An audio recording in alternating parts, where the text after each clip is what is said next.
Varachha zone એમાં mega ડિમોલેશનની કામગીરી આજે હાથ ધરવામાં આવી હતી।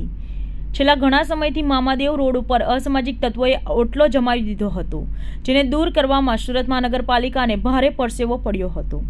ભૂતકાળમાં જ્યારે આ વિસ્તારમાંથી દબાણ દૂર કરવાનો પ્રયાસ થયો હતો ત્યારે કોર્પોરેશનની ટીમે પરત ફરવાની ફરજ પડી હતી। કારગિલ ચોકથી કિરણ ચોક સુધીના વિસ્તારની અંદર છેલ્લા ઘણા સમયથી દબાણ થયા હોવાની ફરિયાદો ઉઠી રહી છે, જેને કારણે ટ્રાફિક ભારણથી સાથે અનેક પ્રશ્નો ઊભા થતા હતા। આ વિસ્તારની આસપાસમાં ગંદકીનું પ્રમાણ પણ ખૂબ મોટા પ્રમાણમાં જોવા મળતું હતું। વારંવાર લેખિતમાં આમ આદમી પાર્ટીના કોર્પોરેટરો અને સ્થાનિક ભાજપના કોર્પોરેટરો દ્વારા રજૂઆત કરવામાં આવી હતી, પરંતુ છેલ્લા કેટલાક કારણોસર દબાણ દૂર થતું ન હતું।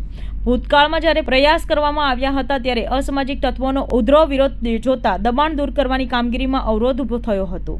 જોકે આજે પણ આ પ્રકારની સ્થિતિ ઊભી થાય તેવી શંકાને આધારે પાલિકાની ટીમ દ્વારા ચુસ્ત પોલીસ બંદોબસ્ત સાથે જ સવારથી ડિમોલેશનની પ્રક્રિયા શરૂ કરી દેવામાં આવી હતી। આખરે પોલીસ પ્રોટેક્શન હોવાને કારણે કોઈપણ પ્રકારના કાકરી ચાળા કર્યા વગર દબાણ કરનારાઓને પોતાનું દબાણ દૂર કરવા માટે સહયોગ પણ આપ્યો હતો। વરાછા ઝોન એના ડેપ્યુટી ઇજનેર કીર્તિ પટેલે જણાવ્યું કે સ્થાનિક લોકોની વારંવાર ફરિયાદ હતી કે આ વિસ્તારની અંદર ગેરકાયદેસર રીતે દબાણ કરવામાં આવ્યું છે। અસામાજિક તત્વોનો ખૂબ જ મોટા પ્રમાણમાં વધી ગયો છે। અમારા દ્વારા પણ દબાણ દૂર કરવા માટેનો પ્રયાસ થયો છે, પરંતુ તેમાં સફળ થયા ન હતા। જોકે આ વખતે કાપોદ્રા પોલીસ દ્વારા બંદોબસ્ત ફાળવવામાં આવતા રવિવાર હોવા છતાં પણ દબાણ દૂર કરવાની કામગીરી પૂર્ણ કરી દીધી હતી।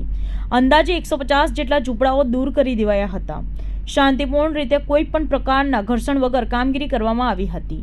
ખૂબ મોટા પ્રમાણમાં ન્યુસન્સ હોવાના અમારા ધ્યાન પર આવ્યું હતું।